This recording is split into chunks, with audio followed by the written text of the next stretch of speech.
E aí, tagarelas, sejam bem-vindas a mais um episódio do nosso podcast Papo de Pijama. Estamos retomando aqui o nosso episódio neste ano de 2024. Diz aí pra mim, você tava com saudades dos nossos encontros, né?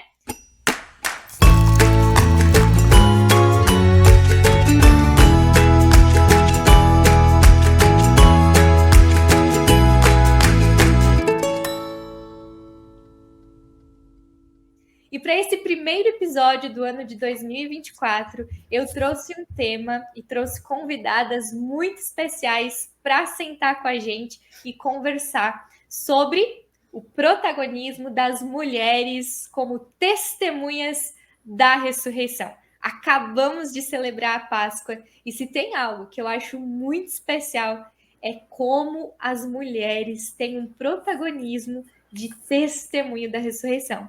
Vamos aprender mais sobre isso nesse episódio. E para isso, eu trouxe duas mulheres incríveis que eu tenho o prazer de conhecer. A Cíntia Soares e a Cris Schwamba estão aqui com a gente hoje. E eu vou começar pedindo para elas se apresentarem para a gente. Por favor, Cíntia, diz aí o seu nome, se apresenta um pouquinho aí para as tagarelas. Bom, eu sou a Cíntia, sou bióloga e teóloga também, e atualmente fazendo um mestrado na área de Novo Testamento. E dentre as áreas, né, que eu tenho estudado bastante, pesquisado, está justamente a presença das mulheres nos evangelhos e das mulheres no contexto do Novo Testamento. Então, é uma área que eu tenho aí me dedicado bastante e, portanto, eu vou amar participar dessa conversa. Que incrível, Cíntia. Seja muito bem-vinda aqui para conversar com a gente. Estou muito feliz de ter você aqui nessa conversa. Quero apresentar para vocês também, na verdade, eu vou deixar ela se apresentar para vocês, né? A professora Cris. Se apresenta para a gente, Cris. Então, eu sou a prof. Cris Schwambach, eu sou teóloga já há vários anos. Eu me formei aqui na Faculdade Luterana de Teologia, em São Bento, na FLT. Aqui eu sou docente na área de Antigo Testamento e coordenadora de estágio e acompanho estudantes também. Eu fiz o meu mestrado na área do Antigo Testamento, um texto do profeta Jeremias, e o doutorado eu estudei duas passagens do livro de Números, que fala de mulheres também. E a partir desse estudo, eu percebi, isso me chamou a atenção, como o Antigo Testamento, ele tem narrativas, ele tem relatos de mulheres. Então, aquilo, assim, abriu meu horizonte demais, perceber... eu gosto da palavra protagonismo, né? E a Paola também deu o nome agora desse episódio aqui, o protagonismo das mulheres na ressurreição, né? Eu trabalhei um pouco a questão, o protagonismo das mulheres na história da salvação ou na história do Antigo Testamento. Que incrível, Cris. Então, eu estou empolgada também. Também devi a colega Cíntia, né?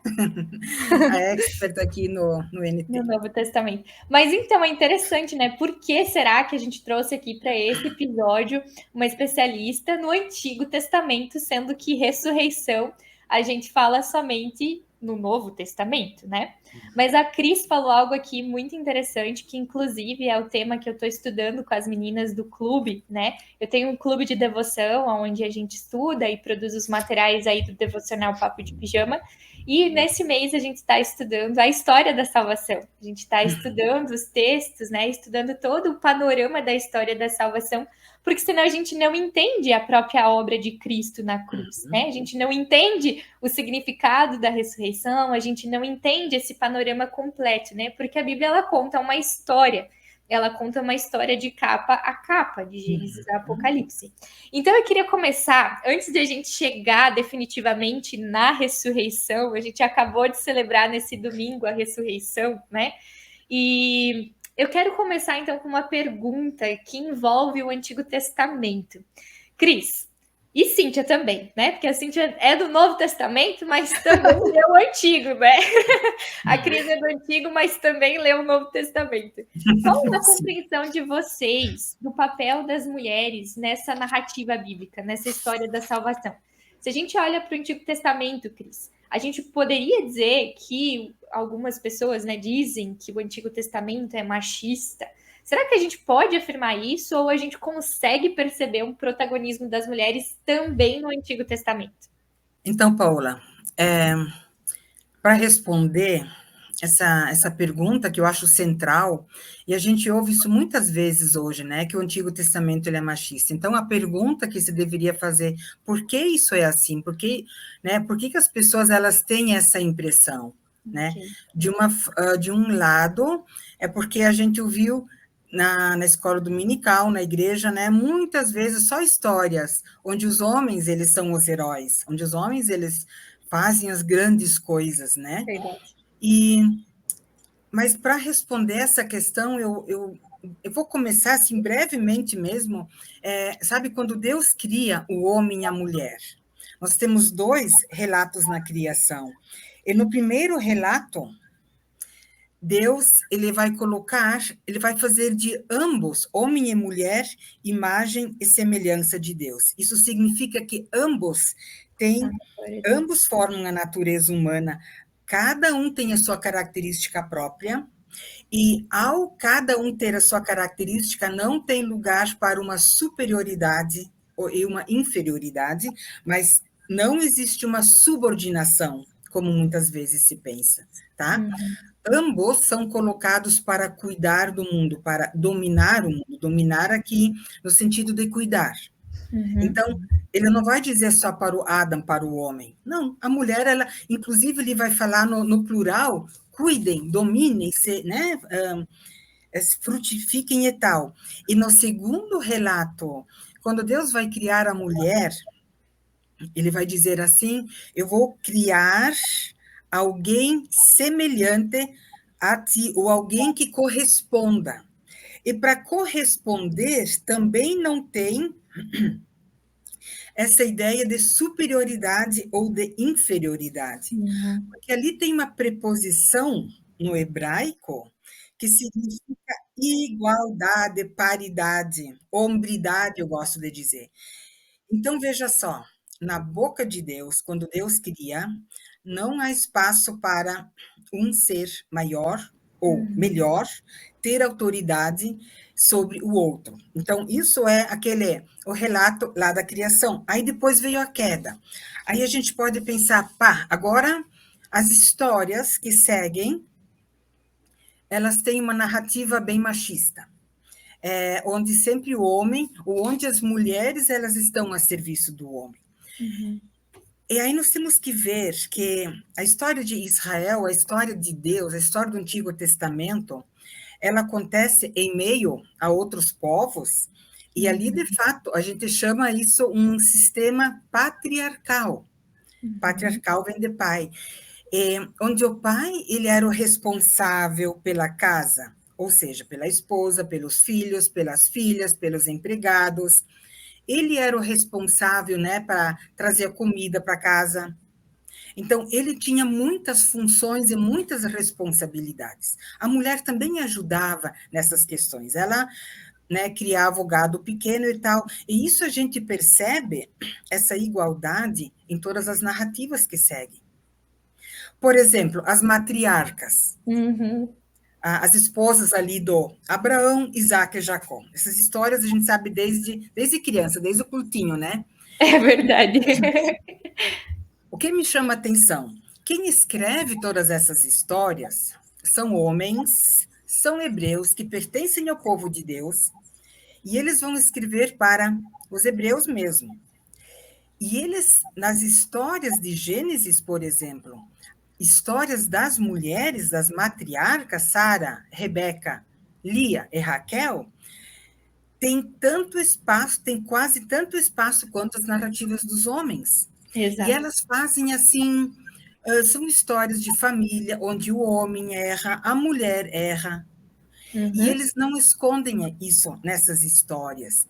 Então, se fosse machista, a Sara, de repente, seria xingada, porque ela mandou o Abraão ter um filho com a serva dela. A Agar não é xingada. A Rebeca, ela mente, né? E a Raquel e a Lia ali vão disputar o Jacó, E elas têm umas histórias assim. Então, veja, há uma equidade nesse sentido nas histórias. Né, elas não são colocadas abaixo como servas, e elas, inclusive, nas histórias, muitas vezes, elas são aquelas, não vou dizer que mandam, mas elas que vão dirigir a história.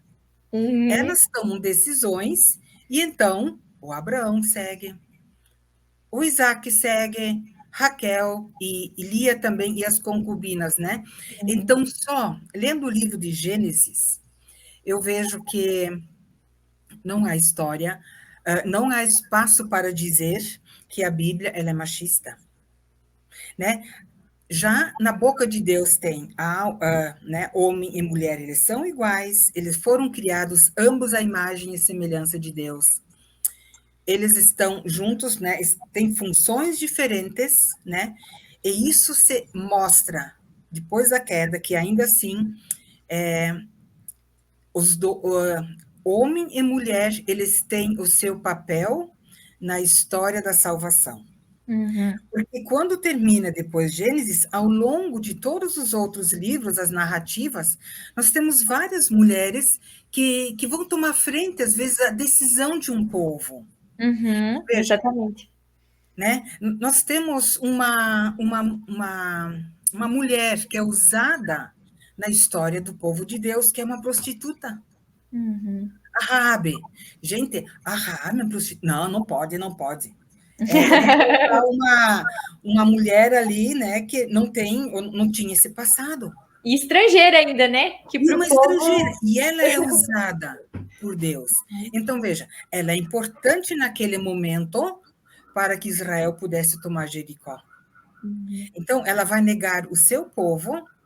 Isso é um milagre. Olha como Deus usa ali essa mulher para permitir que o povo de Deus pudesse conquistar Jericó. Então, ela se torna, ou ela se converte, por assim dizer, ao povo de Israel, sem conhecer muito esse Deus. Mas Deus trabalha isso nela e Deus usa ela. Né? E aquilo que eu disse, quem era a Raabe, né? Talvez alguém que nas nossas fileiras hoje não teria muito espaço, né? Então, mas que tem espaço na história da salvação, né? Tem história, exato, tem espaço na história da salvação. Eu vejo a Débora, a Jael, em Juízes, né? Capítulo 4 e capítulo 5, terríveis. Uma profetisa e uma juíza. Então, imagina aquilo que era função. Os homens foram instituídos, né, por Deus para que eles orientassem, eles resolvessem questões locais, brigas, questões judiciais, jurídicas e tal. Em algum momento, numa tribo, uma mulher, né? Coloca uma mulher. Inclusive, vai ter uma palmeira, a palmeira da Débora era um lugar conhecido. E as pessoas iam para lá para se reconciliar com ela, né? E ela depois vai ser líder de um exército. Ela vai para a guerra, uma mulher, né? Então, usada por Deus, né, Cris? É usada, né? Então, aqui eu vejo assim, né, Paola, vendo a sua pergunta. A Bíblia ela é machista? Ela não é, em primeiro lugar, porque Deus usa as mulheres, de Gênesis até todos os livros históricos. Nós temos mulheres que foram profetisas, né? Nos momentos importantes da história de Israel, ali com o rei Josias, tivemos a profetisa Hulda. Não, e foi na época, provavelmente, do grande profeta Jeremias. Exatamente. Porque eles não vão para o Jeremias e vão para Hulda. Né? E eles levam ela muito a sério. Né? Então, tenho vários exemplos aqui que mostram, então, que a Bíblia ela não é machista. E uma outra coisa que eu já disse antes e que eu quero retomar. O fato de que a Bíblia, pense-se, né, é o que se diz, o que se escreve. A Bíblia, ela é inspirada por Deus, mas ela teve homens, né, não mulheres, mas homens que escreveram a Bíblia, escreveram os textos, compilaram, decidiram o que entra e o que sai. E temos histórias ali, bem naturais a respeito de mulheres. Eles não tinham problemas com o protagonismo das mulheres na história da salvação. Que legal, eles não esconderam isso, né? Eles não esconderam. Talvez, eu acho que a gente pode começar a mudar essa pergunta, né? Não é a Bíblia que é machista, mas talvez a nossa leitura da Bíblia tenha sido uma leitura machista, né? E é muito interessante aqui, eu queria também trazer para as nossas ouvintes. Vocês viram quantas mulheres a Cris citou nessa resposta? Então, assim, mulheres, leem para além da mulher de Provérbios, tá? Virtuosa, leia além da mulher virtuosa, porque tem muitas outras mulheres no Antigo Testamento. Vocês podem ler a mulher virtuosa, inclusive teremos em breve um episódio sobre a mulher virtuosa. Mas leiam a palavra e procurem, porque tem muitas mulheres como protagonistas, né? A Cris citou umas aqui, eu lembrei também, nossa, o protagonismo das mulheres para salvar a vida de Moisés, o grande profeta do povo, né? Salvaram a vida de Moisés, colocando lá no cestinho, história que também a gente aprende de criança, né?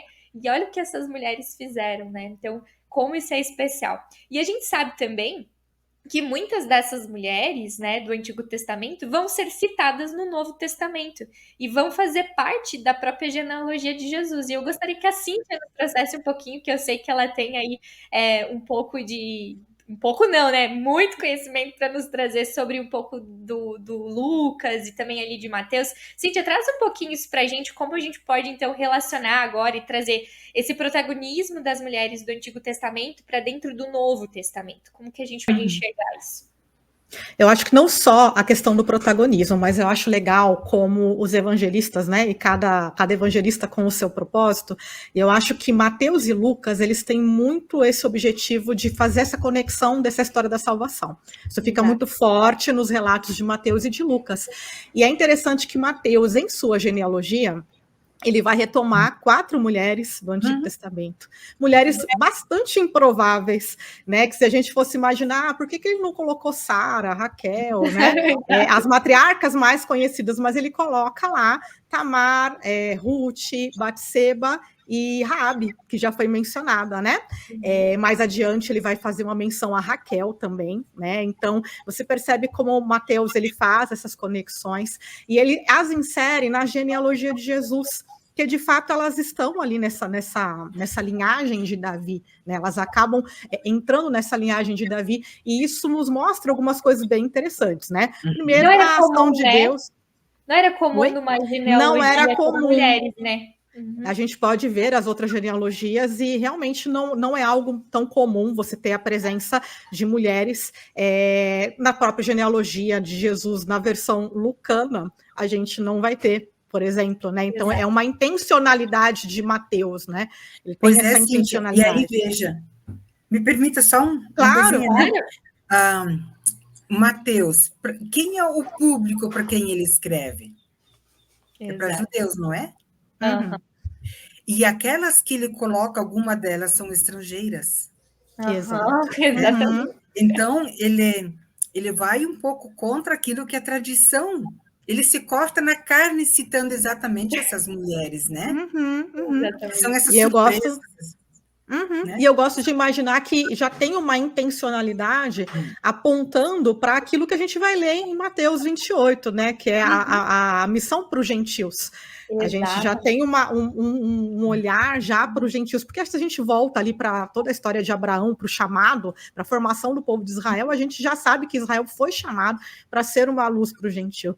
Então, assim, os judeus nunca foram um povo exclusivo, né, no coração de Deus. Deus sempre intentou formar um grande povo, incluindo os gentios também. Israel seria esse meio de salvação, essa luz para os gentios, mas os gentios também fazem parte do plano de salvação, e eu acho que as mulheres na genealogia, elas apontam muito para isso.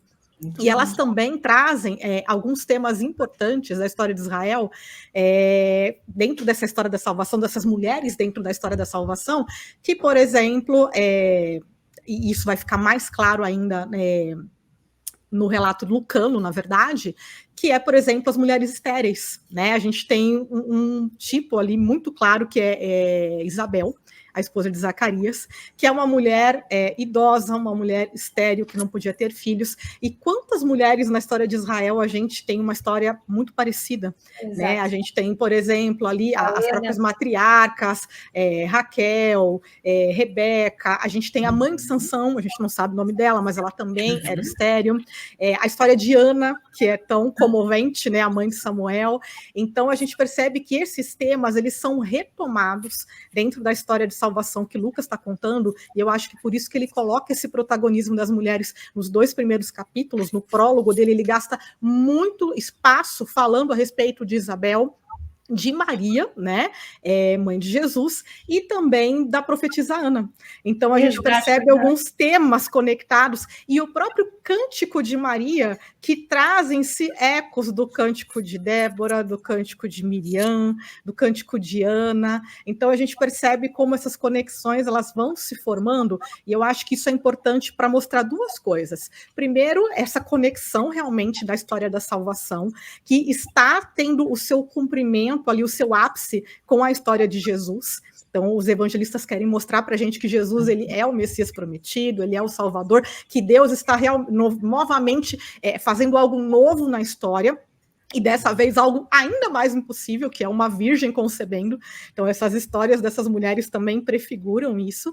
E também outra coisa importante, que é o protagonismo das mulheres, não somente no momento da crucificação e da ressurreição, que é o tema dessa nossa conversa, mas no próprio nascimento de Jesus. As mulheres são as primeiras ali, né? Maria, a mãe de Jesus, foi a primeira pessoa que viu Jesus, foi a primeira pessoa que ouviu de Jesus, que respondeu com fé a Jesus, que reconheceu, né, a ação de Deus, tanto na história de Israel como na sua própria vida. Então essas mulheres elas têm um protagonismo, elas já são discípulas exemplares desde o nascimento de Jesus. Eu acho realmente lindo essa conexão que a gente pode fazer.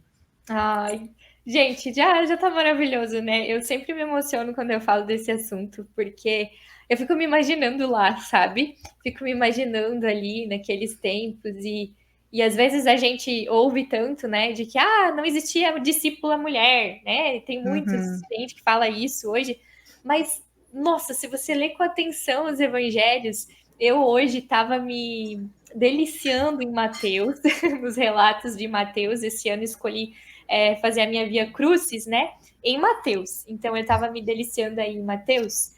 E é muito interessante o relato de Mateus, tanto da crucificação, né, e esse caminho que ele vai fazendo da crucificação, do sepultamento e da ressurreição. E Mateus, ele lá no capítulo 27, versículo 55, ele menciona assim, quando Jesus, depois que Jesus clama Eli, lama sabachthani, né, Jesus entrega o Espírito e Mateus vai dizer quem está aos pés da cruz. E como a Cris já falou, foi um texto escrito para judeus, mas agora o texto começa a se abrir aos gentios, né? E Mateus quer mostrar que, olha, a salvação não vem só para os judeus, ela abre, né? E ali, na cruz, tem personagens importantes. A gente vê o centurião romano aos pés ali da crucificação, e é o primeiro, então, que reconhece esse de fato era o Filho de Deus. Então, o primeiro reconhecimento de Jesus como Filho de Deus, porque antes a gente vê o questionamento se ele realmente era o Filho. Então, o centurião declara isso, e logo depois dessa declaração, Mateus ele vai dizer, e muitas mulheres estavam ali, né? Muitas observavam de longe, e elas haviam seguido Jesus desde a Galileia até aquele momento, né? Para o servir. Então, fala que essas mulheres o serviam, e é muito interessante, porque daí a gente tem que olhar para Mateus e ver, né? Mateus, o ministério de Jesus, começa onde? Na Galileia, né? E essas mulheres seguem Jesus desde a Galileia. Então, houve uma caminhada com Jesus.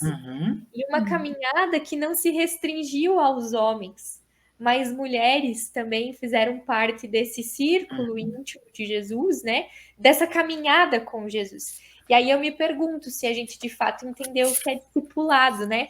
Porque se a gente olha, os discípulos estavam lá questionando quem ia sentar à esquerda, quem ia sentar à direita, mas Jesus nos ensina que quem quer ser o maior no reino dos céus é aquele que serve.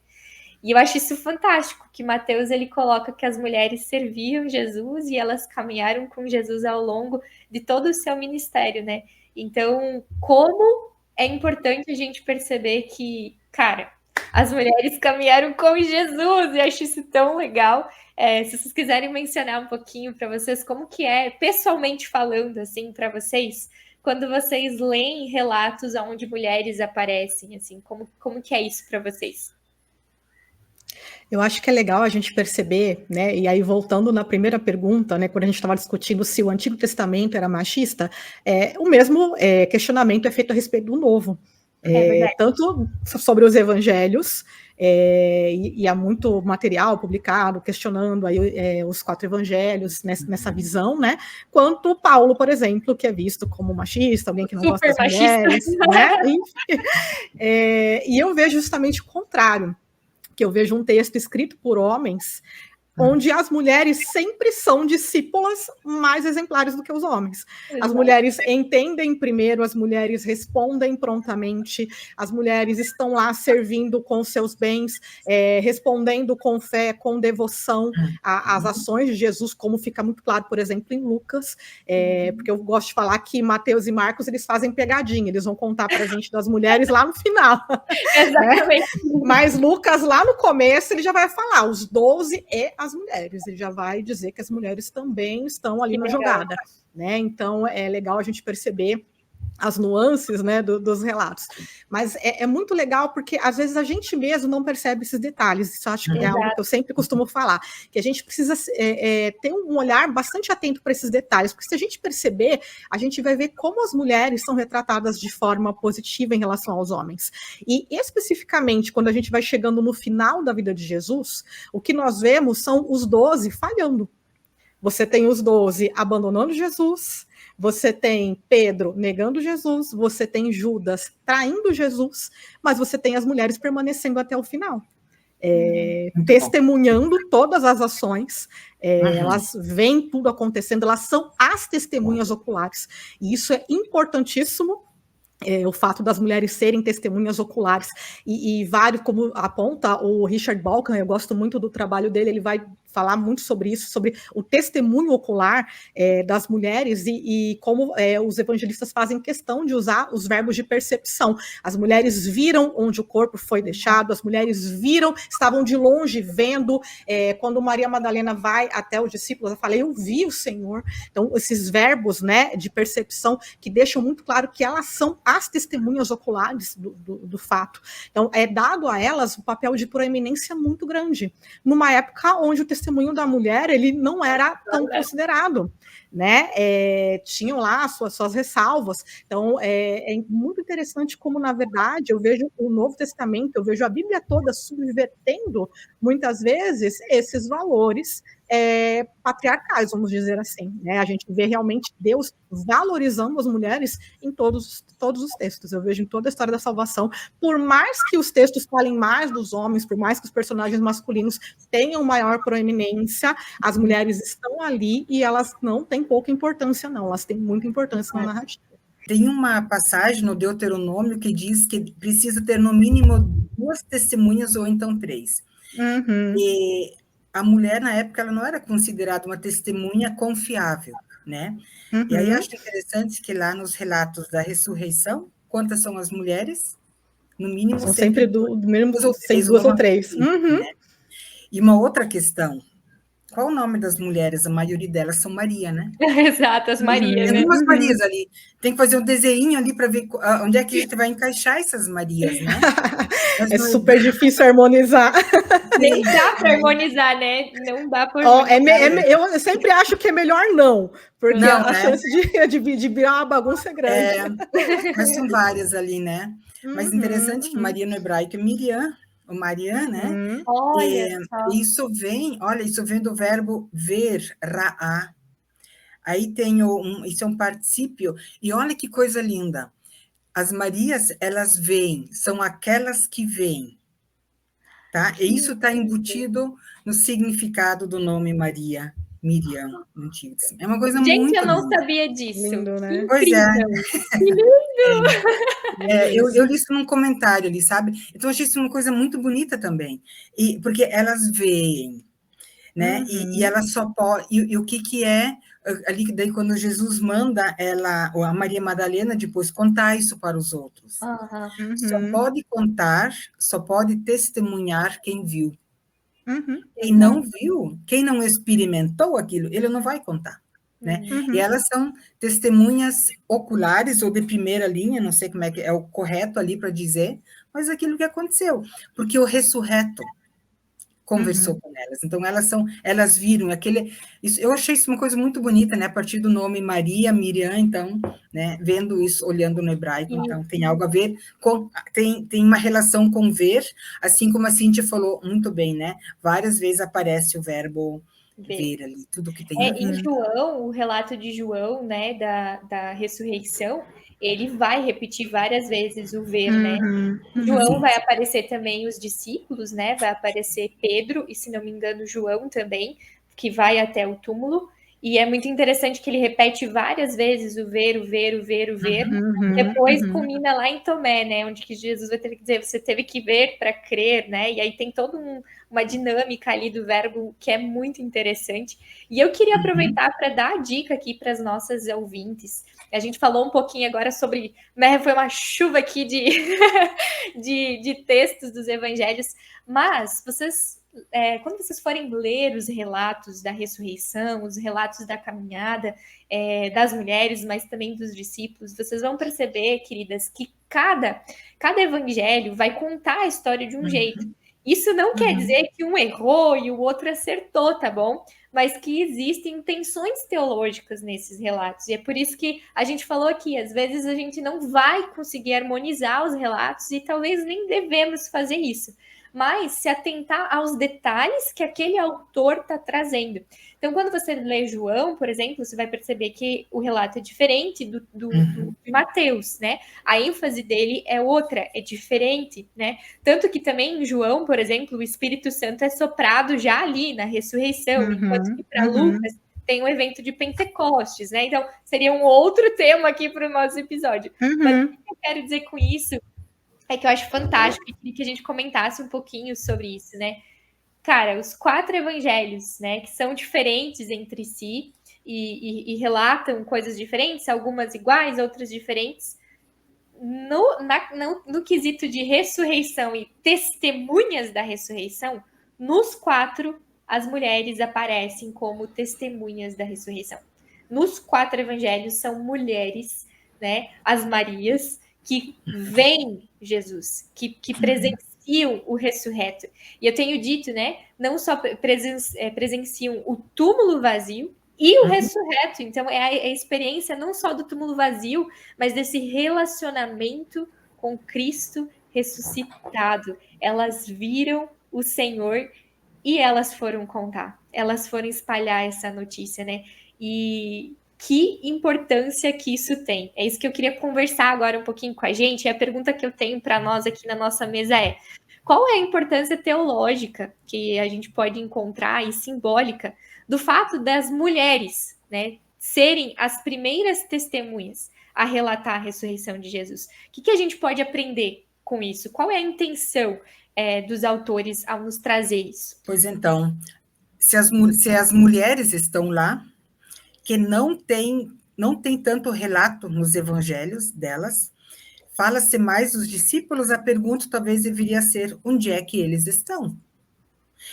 Eles se esconderam, eles ficaram com medo, claro, humanamente a gente percebe isso, mas elas também poderiam temer pela vida delas. Então, elas são corajosas, ousadas, elas ficam na espreita, né? Onde é que Jesus vai ser enterrado? Elas sabiam, né?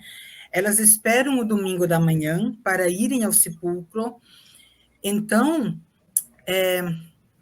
eu arrisco dizer que a importância é que justamente pessoas que, pela sociedade, não por Jesus, até pelos religiosos da época, Jesus ele fala com as mulheres, ou ele se revela a elas como o ressuscitado. Então, ele escolhe, ele tem um carinho pelas pessoas humildes. Aí eu lembro, olha, quando Jesus nasceu, quem é o primeiro grupo que recebe a notícia do nascimento? É verdade. Não são os pastores? Quem eram os pastores? Então, mais vejam. desprezados. Os Né, desprezados. os desprezados. Então, veja só. Quando Jesus nasce, são os pastores. Quando Jesus ressuscita, são as mulheres que estão lá. E outra coisa, Paula, mudando só algo que você disse antes, né, da Maria ali, a primeira pessoa é uma Maria, que está lá, claro, a mãe de Jesus. E quem está? Então, no nascimento, ele é testemunhado, claro, pela mãe dele, que é Maria, né? E quem é testemunha na morte e na ressurreição também.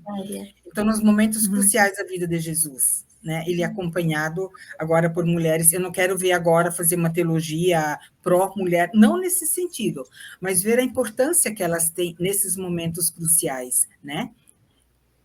Então, essa seria uma resposta, né? Deus, não que a mulher ela seja humilde e tal, mas para o contexto da época, né? Exato. E Jesus ali, ele traz uma outra perspectiva nesse sentido. Ele não escolhe um João, um Pedro, né? Que ia colocar a boca no que trombone tiveram as suas vezes, né? Que tiveram também seu protagonismo, né?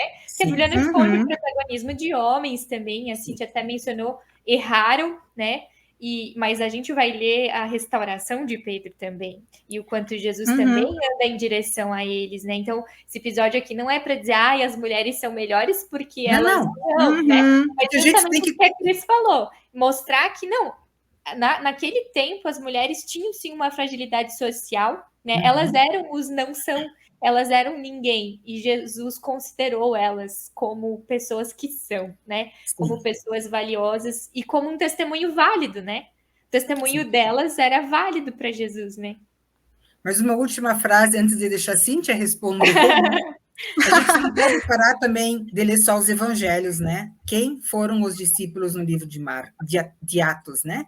Então, ali, eles não são mais aqueles medrosos, são aqueles que testemunham de uma forma tão enérgica e querem apontar para o ressuscitado, né? Então, vamos fazer jus a eles também, né? E aí tem toda a doutrina do Espírito Santo aí, né? Sim. Mais um episódio para a gente falar. E, Cíntia, conta para nós aí um pouquinho. Eu acho que basicamente é isso que foi colocado, né? Eu acho que é essa ideia de como, de fato, as mulheres permaneceram até o fim, como elas estavam com Jesus desde o começo, né, da sua história aqui na Terra, e como elas estiveram com Jesus até os seus últimos momentos. Eu acho que vale a pena a gente mencionar, além das mulheres, né, lá na cruz, né, aquelas que a gente já falou, a gente tem, por exemplo, as filhas de Jerusalém chorando por Jesus, ali no caminho da crucificação, relato de Lucas, né, e Jesus se dirigindo a elas, então a gente vê esse relacionamento próximo, essa preocupação, e um texto que eu acho lindíssimo, que está lá em João, quando Jesus ele vê a sua mãe, e ele se compadece da dor daquela mãe, a gente só consegue imaginar o que foi para Maria ter vivenciado aquilo, ter visto o filho dela crucificado, o pior tipo de morte, a morte mais cruel que existia na época, sofrendo toda aquela humilhação, e ainda assim ele tem uma preocupação e um carinho com a sua mãe. Então eu acho que isso é muito emocionante, e nos faz lembrar, porque eu sempre falo, né, eu falo muito de Maria, né, mãe de Jesus, porque infelizmente os protestantes, né, os evangélicos perderam essa importância a respeito de Maria. A gente não fala quase dela, e gente, ela é uma personagem incrível. A forma como os evangelhos, cada um vai construindo a história dela, e eu acho que especificamente no Evangelho de João, essa relação de mãe e filho é tão bonita, é tão próximo. A gente perceber como Maria era importante, aí depois, novamente, a gente falou já, né, aqui de Atos, como Maria é colocada de forma central, até no evento do Pentecostes, se você olhar a iconografia, toda a imagem do Pentecostes tem Maria lá no centro. Você pode procurar aí no Google, né, uma pintura sobre o Pentecostes, sempre aparece Maria ali, porque ela é uma figura importante, o Scott McKnight fala que ela é praticamente a primeira grande teóloga, porque o que é o Magnificat, gente? O que é esse hino? É uma coisa realmente maravilhosa, né? E uma longa porção de texto é dedicada a algo que é de autoria de uma mulher. Então, realmente, a gente vê, tem tanta coisa que daria para a gente falar, e isso só me mostra realmente que Deus, ele não faz essa distinção. A gente está realmente vivendo um tempo complicado, onde se discute muito o papel e o valor da mulher na igreja, muitas vezes se faz uma leitura equivocada, muitas vezes se transporta os valores, os pensamentos da nossa época para o texto bíblico de forma anacrônica, mas a gente não vê isso realmente no texto bíblico quando a gente analisa o contexto histórico, cultural e principalmente quando a gente analisa a teologia do texto. A gente vai ver como as mulheres são valorizadas, e eu gosto do N.T. Wright quando ele fala, Jesus não mandou chamar as mulheres, vai lá, chama Pedro, chama João, chama Tiago, ele falou para elas, vai lá e anuncia, né? E Maria Madalena presente em todos os relatos, uma mulher importantíssima, né? O nome dela em todos os relatos, e até ela era conhecida na igreja primitiva como a apóstola dos apóstolos, né? Porque ela é a portadora da notícia mais importante da história, né? Jesus ressuscitou, se nós estamos aqui, como diz Paulo, se a nossa fé não é vã, é porque ele vive, e foram mulheres que viram, foram mulheres que testemunharam. Amém, glória a Deus por isso, né, gente? E que especial é a gente poder também, como mulheres, agora olhar para esse texto, né? Olhar para esses textos e perceber que, como mulheres, nós também temos, então, uma tarefa, né? Nós também podemos ser testemunhas da ressurreição. Claro, a gente não vê Jesus aqui em corpo, né? Mas eu sempre digo para as meninas, a gente precisa ler os textos com atenção. É ali que a gente caminha com o texto, que a gente pode se colocar ao lado, né? Hoje, quando eu estava lendo Mateus e li lá, né? Muitas mulheres estavam observando. Eu pensei, poxa, eu estou ali observando, né? Não em carne e osso, né? Mas nesse texto, observando o que Cristo fez por mim, né? O que ele fez por cada uma de nós, o que ele fez pela nossa família, por todo o ser humano, né? E acho muito importante a gente citar, então, é por causa da ressurreição de Jesus que não há mais nem escravo, nem livre, nem homem, nem mulher, né?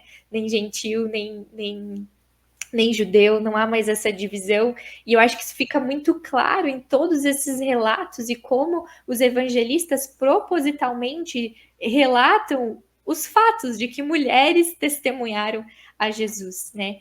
E como é importante a gente perceber isso, esse protagonismo das mulheres. E eu queria encerrar o nosso episódio trazendo uma pergunta final para vocês, né? O que esse testemunho das mulheres a respeito da ressurreição tem a nos ensinar para a nossa vida hoje? O que eu vi esse podcast agora, como que eu saio daqui, como que eu posso viver a minha vida, como que eu me entendo como uma protagonista da ressurreição de Jesus? Será que a gente pode trazer isso para a nossa vida? Se sim, como que a gente traz e aplica isso para a gente de forma prática? Puxa, pergunta boa. Eu acho, Paola, eu vou engatar naquilo que você falou antes, né? A gente não vê esse Jesus ressurreto agora, mas nós sabemos que ele ressuscitou. Nós temos essa convicção, o Espírito nos convence disso, né?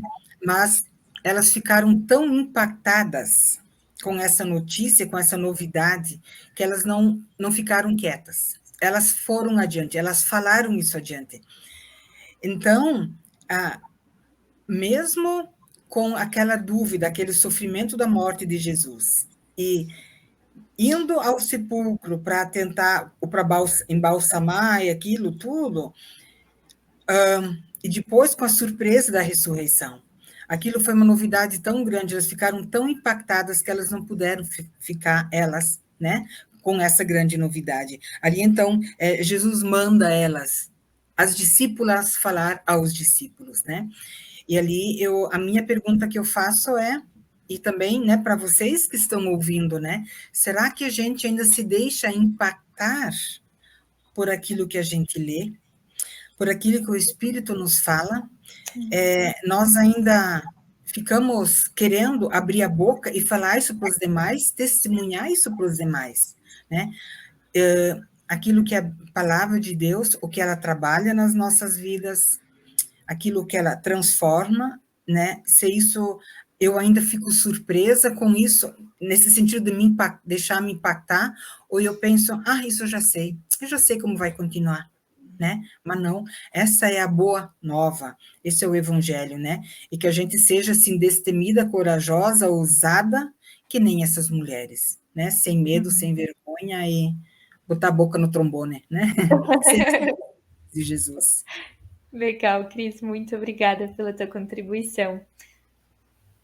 Eu acho que, só para a gente finalizar, então, depois de tudo que foi falado, acho que as mulheres, elas precisam realmente, mulheres, homens, enfim, todos nós precisamos viver uma vida pautada na ressurreição.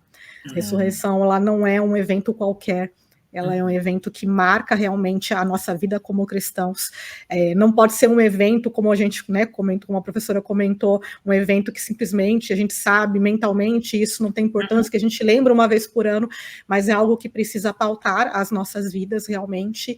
E deixo o meu encorajamento, porque eu sei que muitas mulheres não são incentivadas a falarem, né, a terem seus ministérios, a terem a sua atuação, e muitas vezes, né, por conta de algumas denominações, da forma de se entender até o papel e a atuação das mulheres, as mulheres acabam deixando, né, e achando que esse papel é sempre mais masculino, ou é um papel do pastor, da figura do pastor, mas que a gente possa entender que, assim como aquelas mulheres, né, nos evangelhos, estavam ali com Jesus e tiveram um papel importante, e se você olhar toda a história, né, da igreja primitiva ali, você vai ver as mulheres participando ativamente, atuando realmente na construção da igreja, que a gente não menospreze o nosso papel na igreja.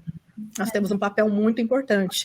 E sinta-se motivada a estudar a Bíblia, a estudar teologia, a ouvir o seu chamado, crie coragem para falar, para pregar, para ensinar, seja qual for o seu dom, ainda que você não esteja num ambiente onde isso é tão favorável, mas que você possa buscar em Deus as oportunidades, os recursos, e que a gente possa continuar sendo discípulas e testemunhas desse Cristo ressurreto, que nós amamos e servimos. Amém, glória a Deus por isso. Queria também trazer agora para a gente dar um tchau e se despedir, porque assim, é um assunto, gente, que a gente podia continuar, não é? Porque tem muita coisa para falar. Então eu gostaria que vocês trouxessem algumas recomendações de livro, caso vocês tenham, para quem gostaria de aprofundar um pouquinho mais esse assunto. A gente tem algumas recomendações, infelizmente, boa parte dos livros ainda estão em inglês. A gente ainda tem muito pouca coisa publicada aqui em português, especialmente nessa questão das mulheres dos evangelhos. Mas eu falei muito do Richard Bauckham aqui, e tem esse livro, Jesus e as Testemunhas Oculares, que é um livro assim de referência. E ele vai falar muito a respeito dessa questão das mulheres. Ele até vai entrar no ponto, né, que a professora Cris falou, de Deuteronômio 19, a questão das 2 ou mais testemunhas. Então, ele vai trazer um pouquinho a respeito disso e da importância das mulheres serem testemunhas oculares. Então, esse é um livro que vai tocar exatamente nesse assunto da nossa conversa. Acho que o livro... O Jesus que as Mulheres Viram, da Rebecca McLaughlin, que acabou de ser lançado pela Mundo Cristão, também é um livro bem bacana e bem acessível, vai contar toda a trajetória das mulheres junto com Jesus. Então, assim, pensando em publicações aqui no Brasil, e especificamente nesse tema, eu indicaria esses dois. Muito obrigada, Cíntia. Eu vou deixar aqui na descrição desse episódio o link para você adquirir esses livros aí que a Cíntia recomendou, tá bom? Então, aqui na descrição você consegue comprar o seu livro e começar os seus estudos. Tenho certeza que vão ser livros que vão te abençoar. Eu já vou botar na minha lista esse primeiro que tu recomendou. O segundo eu já tenho, mas o primeiro ainda não, Cíntia. Eu vou Ele é um livro bem técnico, tá? É um livro bem técnico, é uma obra de referência mesmo. Sim. Mas para quem estiver aí, se empolgar com a nossa conversa, estiver na pegada, eu acho que vale realmente a pena. Precisamos de mais mulheres na teologia. Com que as mulheres certeza. Se animem mesmo. Eu digo isso, teologia ainda tem cheiro de paletó. Mulheres estudem teologia. Vamos trazer um cheiro feminino para a teologia, né? Cris, você tem algum livro para indicar? Pois, eu não pensei nisso agora, né, assim, num livro, não teria nenhum livro específico, né? Eu quero indicar, Paula, depois você coloca ali o meu nome completo e a tese. Aham, Ali eu sim. trabalho assim, é uma análise exegética, é um trabalho bem científico, mas na última parte eu faço eu analiso brevemente todas essas mulheres do Antigo Testamento, mas de uma forma breve. E eu Legal. penso que ali dá para ver, então, agora a importância que elas tiveram na história, como elas foram usadas por Deus, né? Então, não está relacionado agora ali ao Novo Testamento, à ressurreição, mas Uhum, mostra a importância que elas tiveram na história da salvação. show. Se para algumas de vocês, de repente, vocês se assustarem com as 270 páginas ali, né? Talvez uma boa leitura seria do livro de Gênesis, os capítulos 12 a 36, que fala das matriarcas, né? E também Êxodo, capítulos 1 e 2. As mulheres, uma vez as parteiras, e depois a mãe de Moisés, a irmã e a filha do faraó, que Uhum. elas vão contra o poder do faraó, que era o rei e era um semideus, né? Então, mulheres extremamente corajosas, tá? Uhum. Então, Uhum. assim, do Antigo Testamento, então, são esses dois textos, essas duas passagens bíblicas que eu poderia indicar. E talvez, Incrível. Paola, né, para não ser essas 270 páginas, eu vou enviar, então, para você. Ah, eu não sei se eu tenho como postar aqui algum material, não, né? Ah, a gente dá um jeito. Eu dou um jeito de Eu vou colocar um passar para link. você, Paula, a parte análise teológica ali, tá? E ali, então, Incrível. quem se interessar, então, pode olhar ali e procurar, então, essas mulheres que eu trabalho. Tá ok? Ah, muito obrigada, Cris, por deixar isso pra gente, porque realmente materiais do Antigo Testamento, meninas, é muito difícil da gente encontrar, né? Uhum. Então, vocês estão ganhando um presentão aqui nesse episódio, gente. Vou deixar para vocês aqui na descrição mais informações. Vou ver ainda como que vamos botar no ar, mas vamos botar. E eu quero também finalizar com uma dica muito especial que eu aprendi com a Cíntia, minha colega que está aqui com a gente. Quando vocês estiverem lendo os textos, gente, prestem atenção nos detalhes e sublinhem todas as vezes que a Bíblia mencionar uma mulher. E vocês terão uma Bíblia muito colorida, porque elas aparecem do Antigo ao Novo Testamento. Eu, por Uhum. exemplo, comecei a sublinhar isso e a gente encontra mulheres construindo um muro, né? Um detalhe, mas olha só como elas aparecem em muitos relatos que talvez a gente nem esperaria. E que Uhum. assim vocês possam também ter a fé de vocês edificadas e que o testemunho da ressurreição, queridas, seja um testemunho vivido numa vida prática de vocês, assim como a Cris e a Cíntia já falou, né? Que não seja apenas uma história que nós conhecemos e que a gente, todo ano se reúne na família, come um chocolate, come um peixinho e pronto, voltamos para a vida normal. Mas que de fato a história, o ápice da história da salvação, venha transformar a nossa vivência, venha transformar os nossos relacionamentos na nossa casa, com os nossos filhos, com os nossos maridos, no nosso trabalho e também conosco mesmos. Que a palavra, que o ressurreto nos traga uma novidade de vida e que nós possamos viver nessa novidade. E nós vamos entender um pouquinho mais o que é viver a ressurreição no próximo episódio. Nos vemos daqui a 15 dias. Quero agradecer as minhas convidadas, Cris e Cíntia. Se você quiser acompanhá-las, segue aqui embaixo também na descrição os arrobas delas. E não deixa de deixar um recadinho aí especial para elas nos comentários do que vocês acharam dessa nossa conversa. Mulheres, muito obrigada por estarem aqui comigo e a gente se vê num próximo episódio. Tchau! Novos episódios quinzenalmente nas segundas-feiras. Ouça também pelas outras plataformas de streaming.